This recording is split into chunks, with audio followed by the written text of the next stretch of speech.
Olá, Fernanda, tudo bom? Então vamos iniciar as primeiras dúvidas com relação à primeira aula do curso de análise da coloração pessoal. A sua primeira pergunta foi: contraste pessoal se compara apenas se é muito ou pouco, existe médio? Sim, Fernanda, existe sim médio e contraste. Antes de tudo, vamos falar um pouquinho sobre o que é o contraste pessoal. O contraste pessoal é a diferença entre os três aspectos básicos da nossa coloração, que é o quê? O tom de cabelo que a gente nasceu, é bom analisar a foto da sua cliente de quando ela nasceu, para ver se ela está manipulando a cor do cabelo de forma correta. O segundo aspecto é a cor de olho. E o terceiro aspecto é a tonalidade da pele. Essa questão da tonalidade da pele vai ficar bem mais clara quando você receber o segundo material também do curso, tá certo? A gente vai entrar nos 12 tons.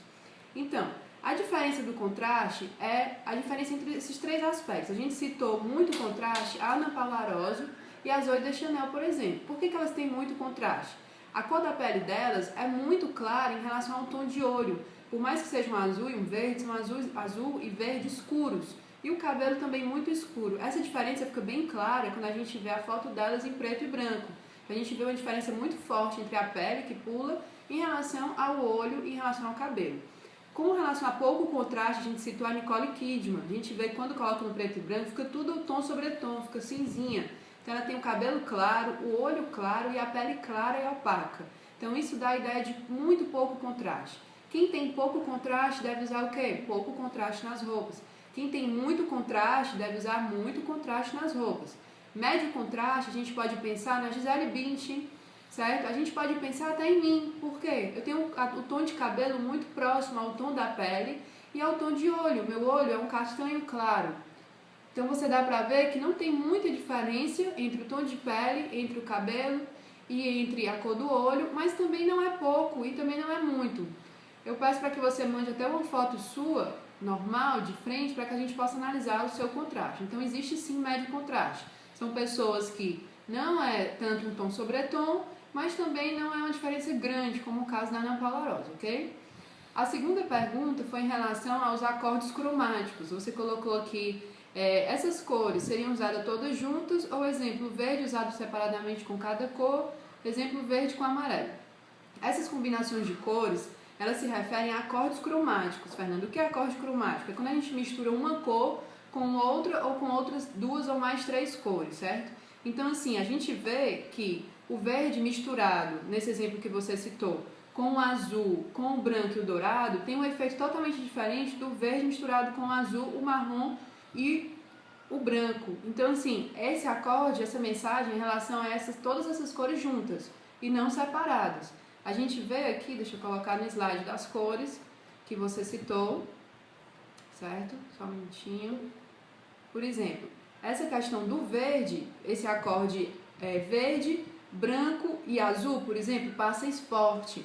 Já o verde com azul, com o dourado e o amarelo, passa confiança. Então, isso é em relação às cores misturadas, tá ok? Isso a gente pode aplicar numa coleção de moda, a gente pode aplicar quando a gente for colocar uma peça de roupa no cliente. Então, pensar a mensagem que quer passar através das cores, ok? Qualquer dúvida, você manda outra pergunta.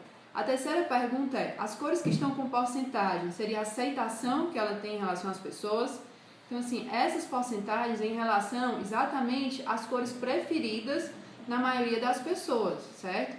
Essas cores, elas são no livro A Psicologia das Cores, que é uma pesquisa que foi realizada com mais de 6.000 pessoas, onde se referia os sentimentos que a gente tem com relação às cores. Então, no primeiro slide você tem as cores preferidas e no segundo slide as cores que são menos preferidas, segundo essa pesquisa, ok? Vamos passar para a próxima pergunta. E você vê que o azul é a cor, por exemplo, que é a unanimidade. Já o marrom já é uma das cores menos desejadas, certo? A quarta pergunta: as cores contrárias, quando se usadas juntas, elas passam as mensagens ao contrário, ao mesmo tempo, ou passam um equilíbrio entre as duas cores? Então, o que seria essa questão das cores contrárias? Como exemplo, o rosa e o preto, entre outro exemplo que a gente citou, o vermelho e o azul. Essas cores, quer dizer, Fernanda, que quando a gente usa elas juntas, elas se equilibram. No caso, a gente vê que o rosa é ligado à feminilidade, é ligado à passividade, ao romantismo. Já o preto é algo ligado à agressividade, à objetividade, à masculinidade. Quando a gente coloca essas duas cores juntas, elas ficam equilibradas, elas têm efeitos psicologicamente contrários, que é o que a gente chama. Por exemplo, o vermelho é uma das cores mais quentes que existem, uma cor ligada ao masculino, à atividade. Já o branco é uma das cores mais frias. Quando a gente coloca o vermelho com o azul, o que significa? Se equilibram. Então, o efeito psicológico fica totalmente equilibrado, certo? Vamos lá para a próxima pergunta.